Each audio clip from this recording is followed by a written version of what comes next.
Hello children, tiny school with Poonam ma'am में आपका स्वागत है। कैसे हैं आप लोग? आई होप आप लोग अच्छे होंगे।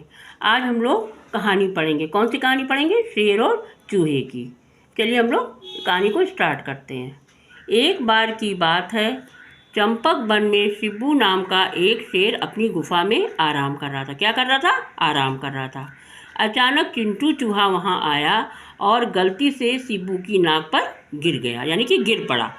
फिर क्या हुआ? गुस्से से लाल पीला होकर शिबू ने कहा, ओ चूहे, मुझे क्यों जगाया? क्योंकि शेर की नींद खराब हो गई थी तो वो बहुत गुस्सा हो गया था।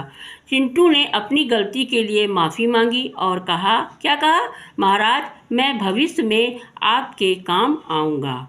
शेर जो था, शिबू शेर था, वह मन मन में हंसने लगा। क्यों हंसने लगा? क्योंकि वो कहने लगा, अरे यह तो इतना छोटा सा है, यह मेरी क्या क्या क्या मेरे लिए काम करेगा। तो इसलिए उसने कहा कि क्या यह मेरे लिए क्या काम में आएगा। फिर उसने क्या किया? चिंटू को छोड़ दिया। लेकिन जब चिंटू ने उससे माफ़ी मांगी तो शेर ने उसको माफ़ कर दिया और छोड़ दिया। एक दिन कुछ शिकारी जंगली जानवरों को पकड़ने के लिए चंपक वन में आए। उन्होंने शिबू को गुफा के आसपास जाते देखा और वहाँ पर जाल बिछा दिया। दुर्भाग्य से शिबू एक जाल में फंस गया। जब उन्होंने जाल बिछा दिया शिकारियों ने, तो शिबू जो था शेर, वो उनकी जाल में फंस गया। और जब वो फंस गया तो उसने बहुत हाथ पैर मारे, यानी जाल में फंसने के कारण वो बहुत परेशान हो रहा था और हाथ पैर मार रहा था, मगर जाल से बाहर वह नहीं निकल पाया।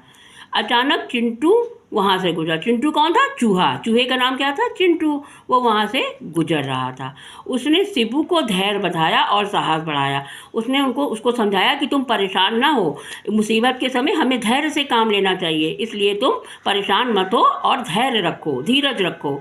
और उसने क्या किया? और उसने अपने दांतों से जाल को काट दिया। अपने दांत से जाल को काटने लगा। देखते देखते शिबू जाल से बाहर आ गया। जो शेर था वो जाल से बाहर आ गया। इस प्रकार चिंटू ने अपना वचन निभाया और एक चूहा होते हुए भी एक शेर की उसने जान बचा दी, है ना।